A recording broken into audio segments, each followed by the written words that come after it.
Tim Walz. Okay, Yeah. so I was at the Peking University and engaging with economists, and I had made the statement, I'd corrected him when he had said that Mao had made mistakes. And I said, excuse me, this was in 2010. I said, killing more than 70 million of your own people is more than a mistake. And the Chinese deny my visa and say that I'll only be allowed into the country if I will sign a document stating that I will neither write nor say anything negative about China. I'm banned after one visit. But here's a guy who's going back while he's a National Guardsman, while he's a politician, 30 plus times. Now, the only way that the Chinese Communist Party is allowing you to do that is if they see you as a useful idiot. Welcome to the Michele Tafoya podcast. Well, you're going to hear more from this guy, Larry Alex Taunton. He is a fascinating person. He is a self-described evangelical, but that's not really why we're having him on, although we get into a little bit about how secularism might be killing the West here.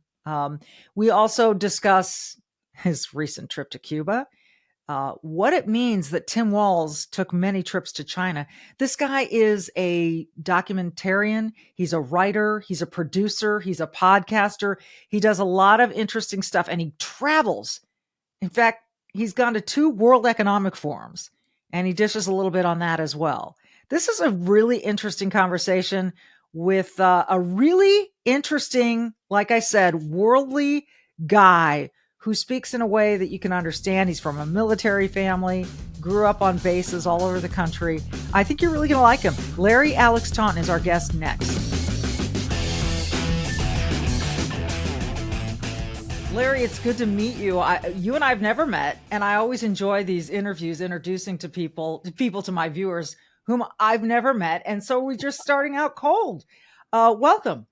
Well, thank you for having me, Michelle. It's great to be with you, familiar with your work, and really appreciate your stand on a variety of issues.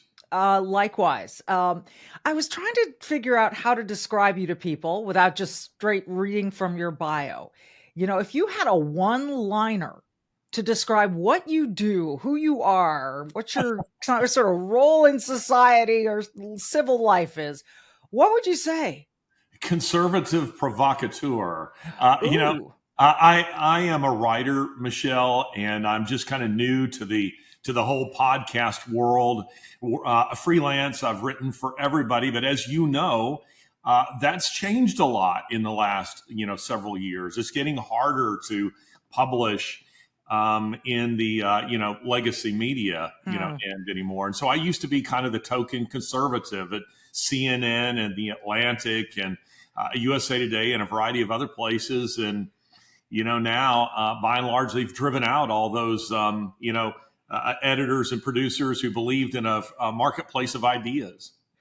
Well, it's so sad to me and such a missed opportunity, but it indicates to me that there just is very little room for debate and argument in a lot of the legacy media anymore. They go for their angle, and that's it.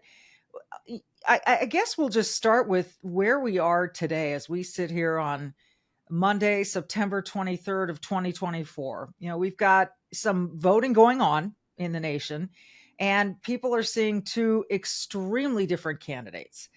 And it seems like the Harris-Walz campaign is really relying on abortion as the divisive issue that is going to keep women on their side. It's not working with me, but how do you see this choice as we're sitting here today? I mean, the choice in the candidates. Well, how I see it, and maybe how the average American is seeing it, of course, are maybe 2 very different things. The people that I just talked to in everyday life seem to me to be kind of disengaged from what's going on. They're sick of the negativity.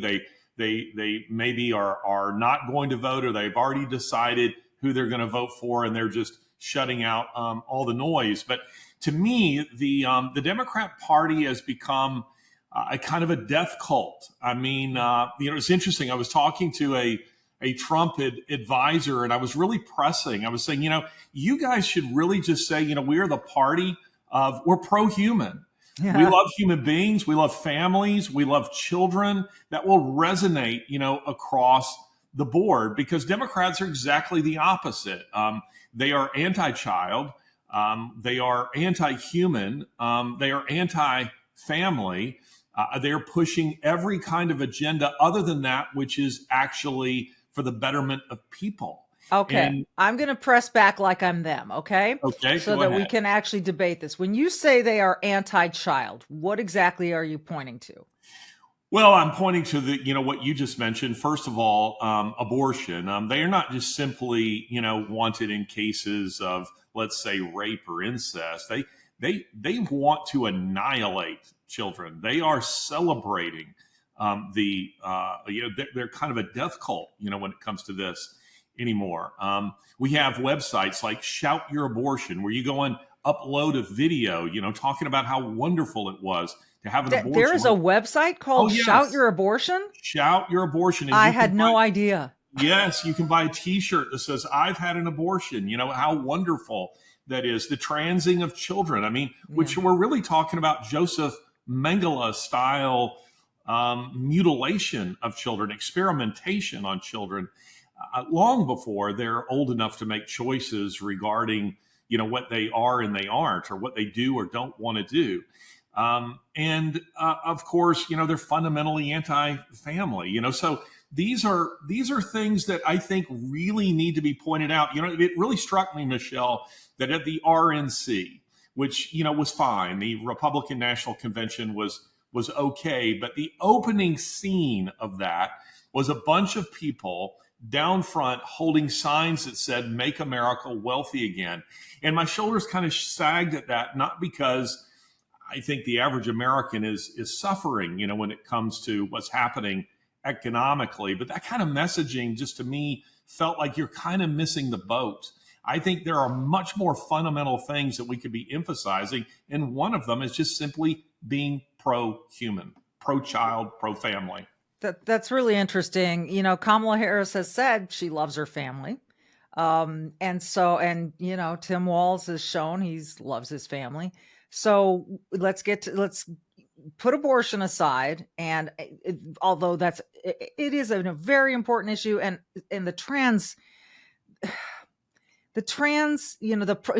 what are they calling it now? The gender affirming care for kids is absolutely insane to me, because as you said, these kids their brains aren't nearly developed. They don't know what they're doing. And to say, "Mom, I want to be a boy or a girl," or change my, you start by, maybe talking about that rather than rushing to medication for it. It's scaring me. It's because it's becoming more widespread than I think it is. But when you say they're anti-family, is that specifically what you're talking to, or are there other examples of what you mean? Well, let's just think about that, their messaging. What you're talking about, for instance, right there. I'm 57. I'm a Gen Xer, and I am imagining myself saying something like that. I never did, but if I'd ever said at the dinner table, "Mom, I think I feel like a girl," I think my mom would have said, "Don't be silly and eat your beans." That would have been kind of the end of that. Now we have the kind of language that you're talking about them using, where they're really altering the reality and saying, gender affirming care, that abortion is health care. No, abortion is killing a child. So-called gender affirming care is mutilation of children. So that's really anti-human. That's anti-family when you get down to that. And there's the Democrat Party has made much in recent decades of really just mocking women who make the choice to be at home, to focus on their family, to focus on their children, as though this were something that's unworthy of the calling of a woman. Which is really interesting to me. I came to the family stuff late. I didn't have my first child till I was 40, almost 40. And so, and it was tough and it was heartbreaking and it was awful going through the process that late in life. I wouldn't recommend it. But at the same time, I would say that my instincts there was like a switch that went off when I had my child. And then we adopted our second child, and all I wanted to do was be home with them. That's all I wanted to do. I quit my NBA gig when my son, right around the time he turned 2, because I was just missing too much. It was a plum assignment at ESPN, was covering the A guy. I'd covered NBA championships and the like. But I just said, I can't anymore. I am missing too much. And, no one made fun of me or anything, but I think that people have thought I am crazy for leaving sports reporting in order to champion ideas that hopefully, this sounds really drastic, but I feel like we need to save this country. I feel like free speech is going out the window. I feel like people can't speak anymore without being afraid. Well, I love my friends at besthotgrill.com, and football, hooray, is back, and so is tailgating. Whether it's Friday Night Lights, Saturday College, or Pro Sundays, Solair tailgate infrared grills set up fast, and they heat up so quickly. I'm talking 3 minutes to searing hot temperatures, just like the big backyard Solairs. A Solair grill will make you the master of the tailgate with the juiciest, most flavorful food in the parking lot. And the fast grilling times leave you with more time to enjoy the pregame festivities. And we know that's really what it's all about, enjoyment. They also cool down fast. So you're not going to be standing there waiting for the thing to cool down when, the first kickoff return is going on. You won't miss a minute of the game. They are made in the USA. It is the Solair anywhere, everywhere, and all about infrared grills. They're portable. They're perfect for any grilling on the go, from picnics to camping, RVs to boating, but especially tailgating. Amaze your tailgate friends with the great food you grill with your Solair infrared grill. Learn more about these fantastic grills and the Solair Try Before You Buy demo rental program at besthotgrill.com. Besthotgrill.com. You need one of these, and it's a great holiday gift. Besthotgrill.com.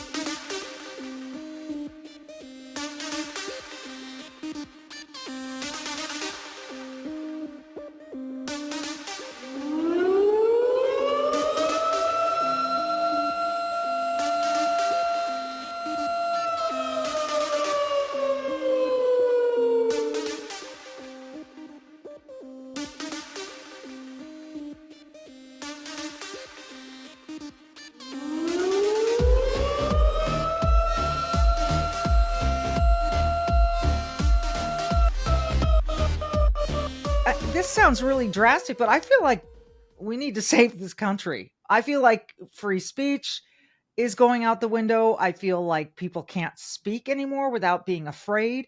And that really troubles me a lot. So in addition to being, as you say, they're kind of destructive around the edges of the family, what about speech? Well, let's tie this in with one of the primary characters here that you just mentioned, Tim Walz. Okay. Yeah. So I live in guy. Minnesota, Larry. Oh, wow. Yeah. I've experienced Tim Walz firsthand. Okay. Well, I've noticed this a little bit in your Twitter, and I noticed you liked a tweet of mine a few days ago where I had said that here's a guy who's been to China more than 30 times. And during part of that time, he was in the National Guard, which is highly suspicious. Now, Michele, just to put this in some context, my last book was titled Around the World in More Than 80 Days. And it was kind of a travel log, but I'm making a political point. I'm talking about the rest of the world and how it compares to the United States. So I was going to China for the second time. Now, I had been in Beijing and Shanghai before. And obviously, the government did not like my activities there. I was at the Peking University listening to an economist and engaging with economists. And I had made the statement, I'd corrected him when he had said that Mao had made mistakes. And I said, excuse me, this was in 2010. I said, killing more than 70 million of your own people is more than a mistake. So now here I am going back to China again when I'm writing this book, and the Chinese deny my visa and say that I'll only be allowed into the country if I will sign a document stating that I will neither write nor say anything negative about China. And I said, well, no thanks. Already been there. I can still include it in my book. Not a big deal. But now let's go to Tim Walz. So here's a guy. So I'm banned after one visit. But here's a guy who's going back while he's a National Guardsman, while he's a politician, 30 plus times. Now, I know the way that works. The only way that the Chinese Communist Party is allowing you to do that is if they see you as a useful idiot, and you're playing according to their rules. So that alone is troubling. Add to this the fact that he chose to get married, and by his own admission, his wife's admission, on the 5th anniversary of Tiananmen Square, where more than 10,000 Chinese were killed by their own government. And why did they do it then? Because they said they wanted a memorable date. Now, imagine, Michelle, that you and your husband decide you want to get married on the anniversary of Kristallnacht, or on the anniversary of 9/11 because you want a memorable date. I mean, this is shocking kind of stuff, and the media is not discussing it. And free speech is related to all this, of course. Yeah. I don't know why the media is not discussing this. I mean, China is an adversary. China don't like the West. China would really like to take over the globe if they could.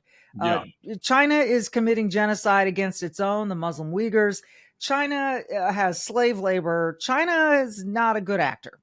And I've heard other experts say, how did this guy get there so many times? Clearly, he had like this welcome invitation, and you don't go there that often if you're, like you just said, if you're not welcome. And he has said a lot of nice things about China, many of which are untrue. Where do you think this takes us? Like, what do you think is going on with him? Why? We see that it's suspicious. Do you have any theories?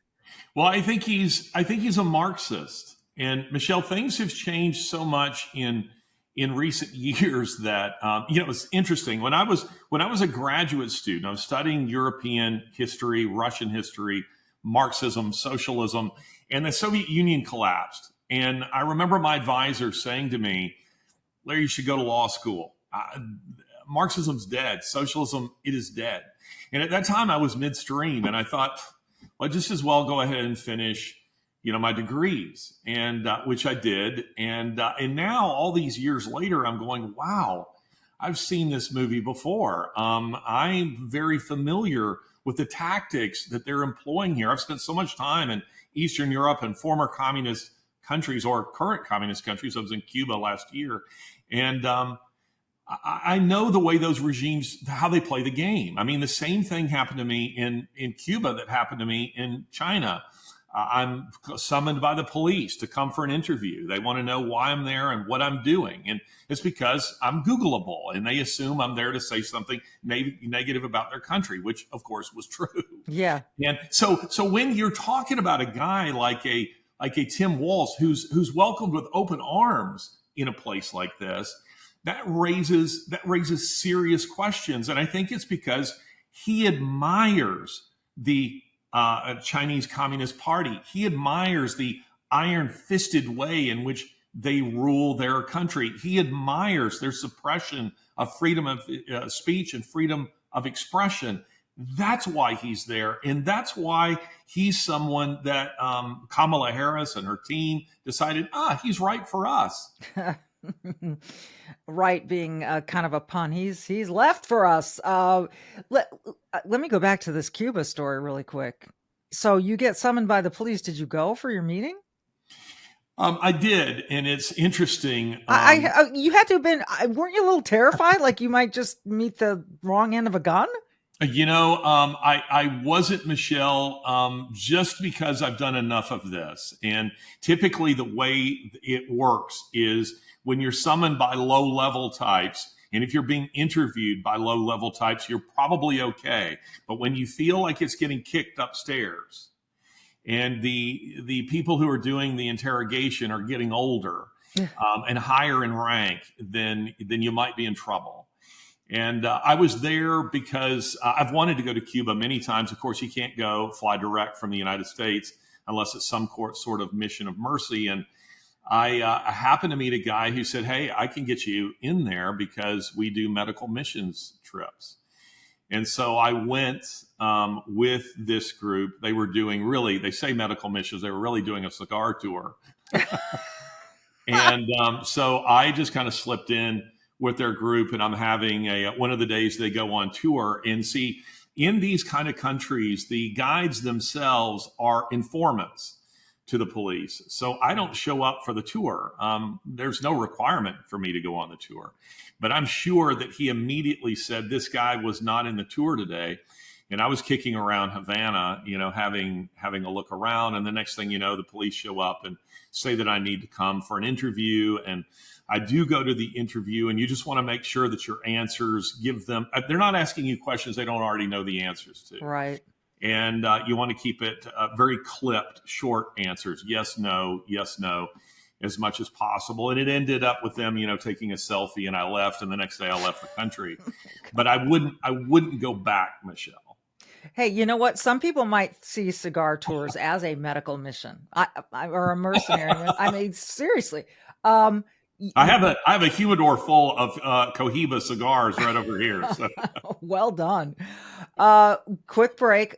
On the other side of this break, we're going to show this video of you visiting the grave of Karl Marx, and we'll talk more about this Marxism that I think some people just don't have a clue what it is, what it means, and what's going on today. Right back.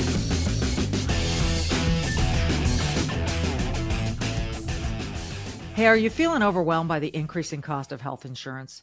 Have you had enough of not having control over your healthcare dollars? Introducing ShareRight, healthcare done the right way. At ShareRight, you're not just a number, you're part of a caring community. And forget about paying excessive premiums. With ShareRight, you stand to save 30 to 50% compared to health insurance. Think about what you could do with all those savings. But it's more than just savings. ShareRight ensures that you have access to the care you deserve precisely when you need it, from routine checkups to unexpected emergencies. With ShareRight, your health care is their top priority. Empower yourself today by taking care of your healthcare costs. Take control of your healthcare costs. Be in command of your healthcare costs. Visit shareright.org/Tafoya, Tafoya, to learn more and see how much you can save. Visit shareright.org/Tafoya. So SHARERIGHT.org/Tafoya. shareright.org/Tafoya for healthcare done the right way.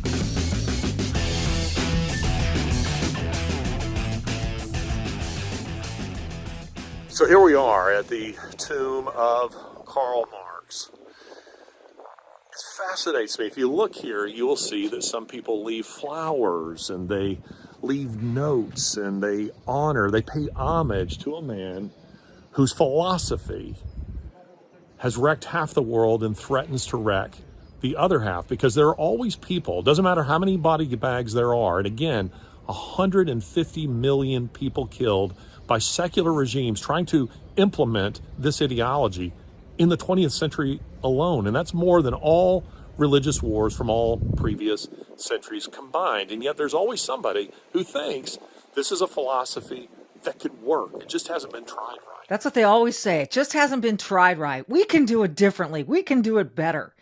In a nutshell, for people who honestly don't really know the differences between communism, socialism, Marxism, how would you describe or define Marxism in an easy to understand, definition?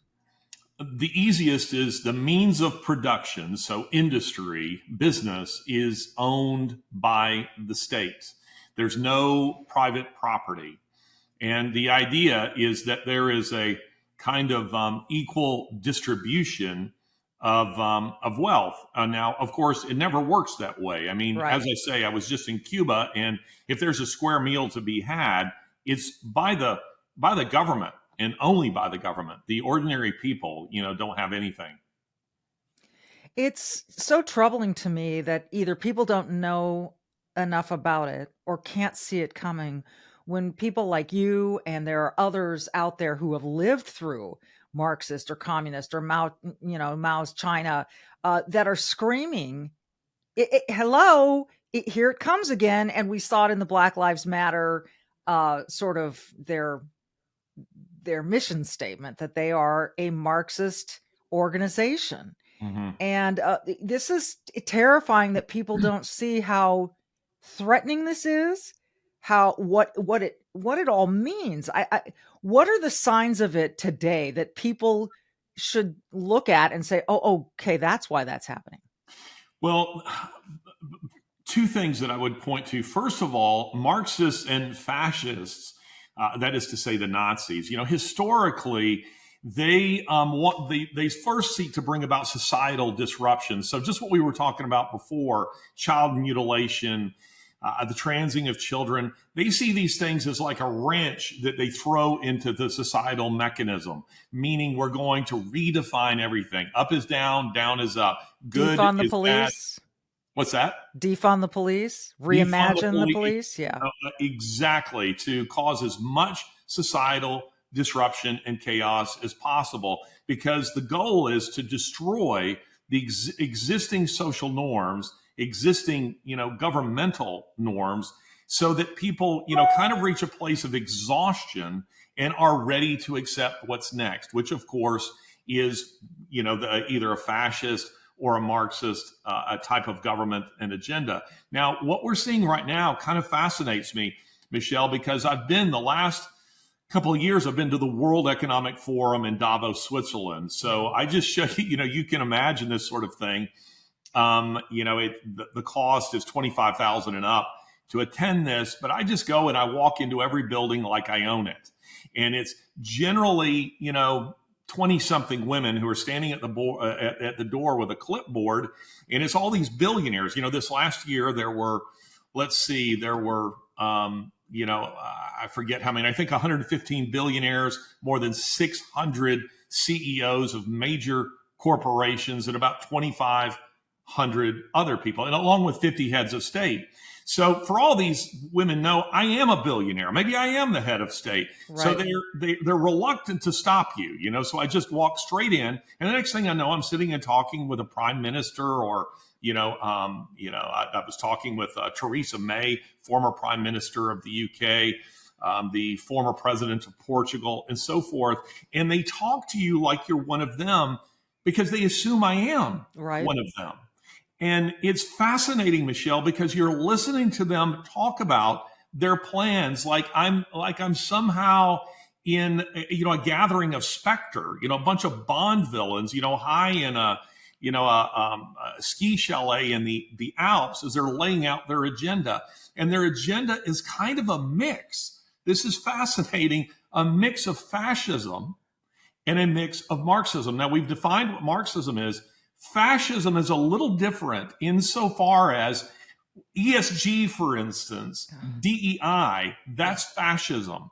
And that's where there is private property, there is business that is privately owned, but is controlled by the state for state purposes. So it's where NBC Sports or ESPN says, this is what our employees will do to toe the political line. And when Sam Ponder says, well, I don't want to do that, they say, well, you're done. So it's the weaponizing of business against people. And that's what we're seeing with DEI, with ESG, with guys like Bill Gates, with Disney and so forth. So it's to sit among them and listen to them talk about their plans and what they want to do is absolutely fascinating.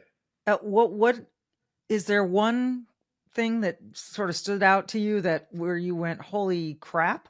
Yeah, it's it actually comes back to where we started, and that's depopulation. They are pushing depopulation in a very big way. So you're sitting and listening to somebody like John Kerry, talking about how we have been given this extraterrestrial, his word, this extraterrestrial mission to save the planet. And this is what I mean when I say that they're anti-human. They're about everything other than human beings. We're going to save the environment. We're going to save nature. We're going to save the planet, rather than making actually your life better. And the primary way that they see to do that is to reduce the population. So you have MIT World Economic Forum agenda contributor Dennis Meadows saying we need to reduce the global population from roughly 8 billion to less than 2 billion. And he talks about it, Michele, like you're talking about, MLB batting averages.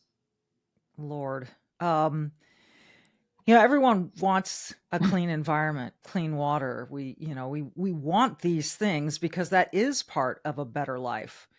But the way in which, those WEF types go about it is extreme and concerning. Not only in terms of, let's shrink the population, but you shouldn't eat meat.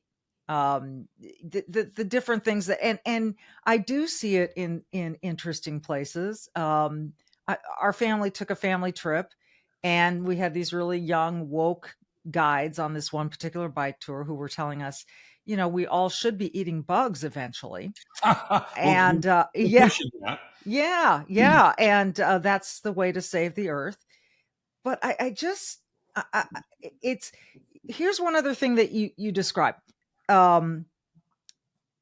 When secularism sort of dominates and religion disintegrates, which we've seen in this country over time, and I'm not a super religious person. No one would describe me as an evangelical. I'm Christian.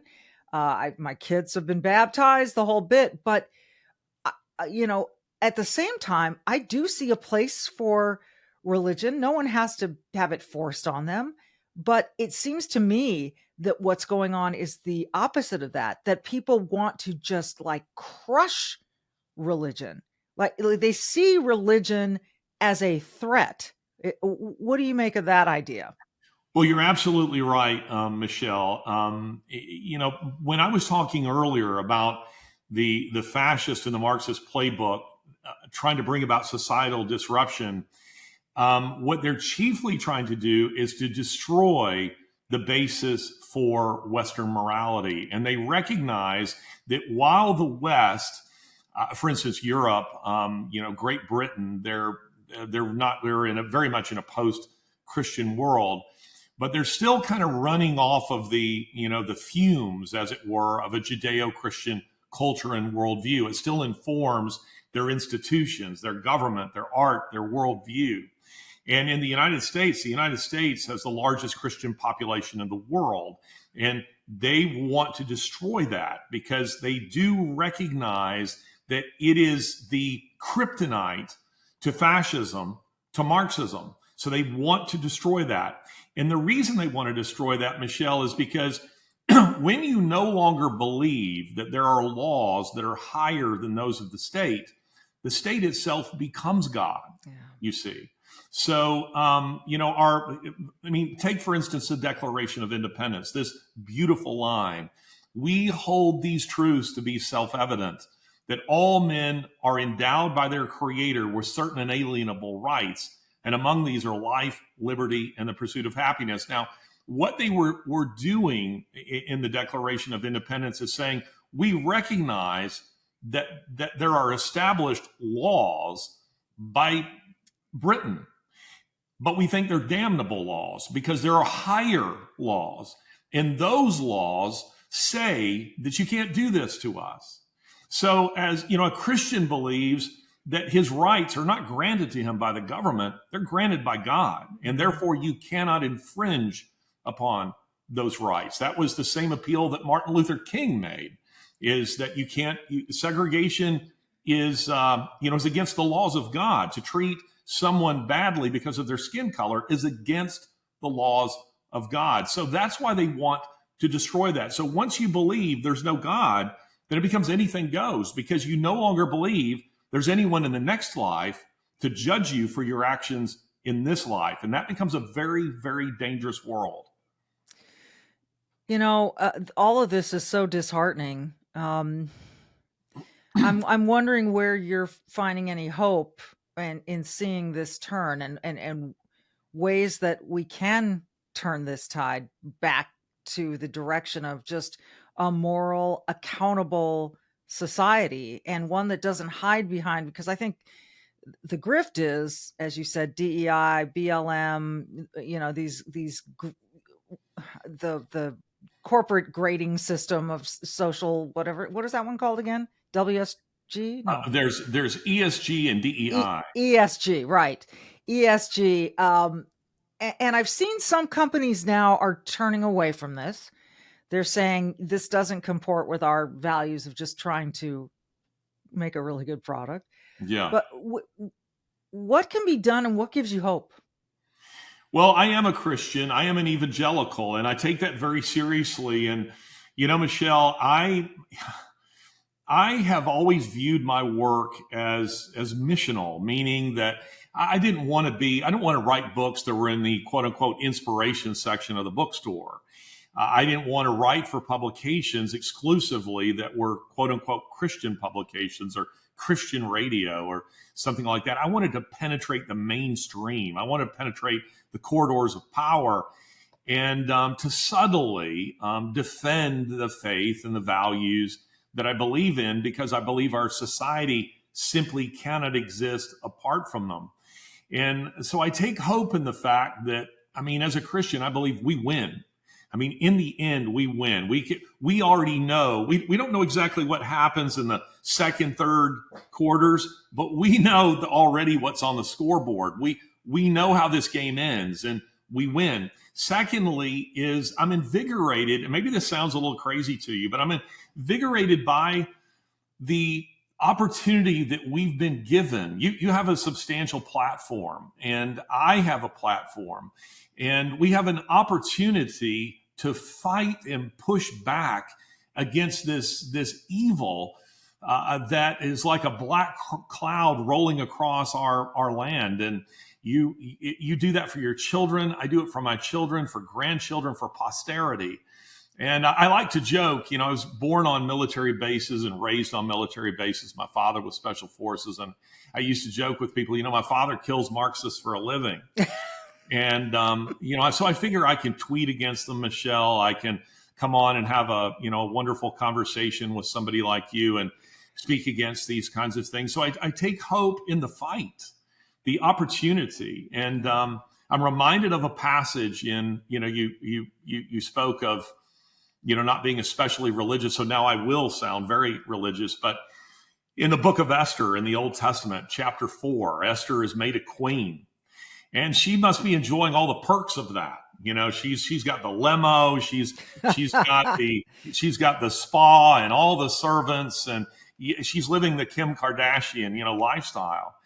And then her own people are threatened with annihilation.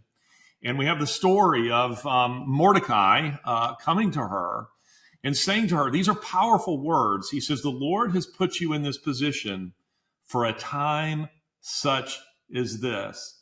And I recall saying to my son when he was accepted to Yale Law, I said, Michael, I'll be very disappointed if you go there now that you have the golden ticket and you just come back and you join the country club and you just knock down several 100,000 or $1 million a year and you live a life of ease. The Lord is not opening this door for you for that, but for a time such as this. And so, Michele, you're where you are for a time such as this. I am where I am for a time such as this. And we must boldly push back at what's happening. And I think when we do that, Michele, there are other people who think, what Michele said today on her show, I don't have my own show, but I can certainly talk to my neighbor over the backyard fence, and I can push back at the person. Nowadays, sadly, you have to do this maybe in your own churches. I can now go to my employer and say, no, I won't bow down on that issue. I will not sign off on that. And if I lose my job, I lose my job. So I think we have to inspire people to find their voices and to find courage. Yes. Courage. I wish it were a commodity I could just mass produce and hand out and deliver via, like Uber Eats and just send it everywhere. And honestly, I do feel like I got to just confess this. When I'm standing there on the sidelines over the last, 5-10 years of my job and seeing a lack of courage, and I love every player I've covered and all of that and teams, and I love the NFL, But then when we'd have these military guys who had survived something come on the field, come on the sidelines, and I just wanted to hug all of them. And I thought, God, those are the heroes. That is the courage. These are the people who need lauding. And I know some people are going to think that sounds so Pollyanna, but really think about it. I mean, think about it. And I thought, I don't need to do this anymore. And there's stuff that's more important to me in the scope of life and in the scope of what I can do before I leave this earth. I just couldn't shut up about it anymore. I had to say something. And I wanted to encourage people, or at least speak for people who felt like they couldn't do it for themselves. And so I hope that people have courage. For instance, what advice would you give to people who say, oh, when I get on a Zoom call, I'm required to put my pronouns? And I think that's compelled speech. No, you're not. Yeah. Right. Right. I mean, can they fire you for not posting your pronouns? Well, I'd have to consult the Yale attorney in my family to ask him that. But if I may, let me come back to what you just said, Michele. Having that perspective of guys who've been in combat, who have suffered, because the currency of freedom is blood, right? I mean, it's been purchased at a very dear price, and it provides us with perspective. When we see that, we go, oh wow, I was worried about getting marked off the party list, and this guy here, he lost a leg, or he received a Purple Heart, or he was in these terrifying conditions. I guess I can stand up for that. So courage, there's a scale, there's degrees of courage, but you found your courage, and I have to believe maybe there's something that's gone on behind the scenes here that I don't know about. But I see if suddenly I've forgotten her, the swimmer, the UK swimmer. Riley Gaines. Riley Gaines, excuse me. And Sam Ponder and people like that. Yeah. Michele, I have to believe that someone like you, finding your courage and you're willing to stand up, inspired women like that to say, I can do that. I can do that. That you modeled something that caused other people to stand up, and then they in turn someone else. So that's the way it works. And we find our courage, and we begin to push back in small ways, and we begin to go, you know what? I can do it in bigger ways. And I think that matters, an awful lot. And on the other hand, I think that there are others who look at their heroes and they see them folding. And they go, well, okay, I guess we all just knuckle under the regime and we just go along. Mm. And how often have we seen that? People that we thought were, this is going to be a really good congressman or senator, and he won't fold, or, my hero in sports or in media or something else. And then you realize, no, they didn't have any courage at all. So I applaud you for standing up. And I think that causes other people to do the same. Well, we can only hope. I mean, even if it's just one. And I did get a really nice email from a guy. He described himself as a 28-year-old gay man living in Pennsylvania when I did an episode of The View. And he said, I always just believed all these women on The View. He said, I just always went along with them. But you've changed my mind about some things. And I'll tell you what, I was sitting in an airport reading this email, and I started shedding tears because I thought, first of all, I loved him for reaching out and telling me that. It emboldened me. It encouraged me to keep going. So if he's listening today, thank you. And it also just told me that, how do you eat an elephant? One bite at a time. and so if that was just one bite, maybe we can be on our way. Gosh, I'd love to have you back. There's so much to talk about. I really appreciate you visiting with us today. It's been a pleasure to be with you, Michele. Appreciate you and your courage, your show, and your voice. So keep it up. Right back to you. He is Larry Alex Taunton. We've shown you all his social handles and his website. Go check him out. This is another courageous voice we want you to know about and to follow and to take heart from. So Larry, thank you again. And as I always say at the end of my podcast, be brave, do good, and we will see you next time.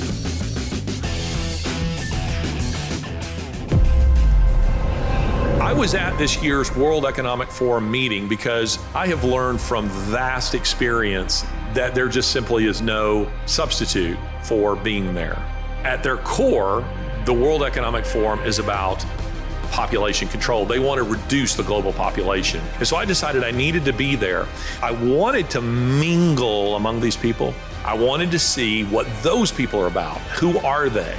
And because they just assume that I'm a WEFer like everybody else, they talk quite openly. They never say things, they never use words like, say, kill. Ladies and gentlemen, I've read Klaus Schwab's books. The carbon they want to reduce is you. You're the carbon they want to reduce.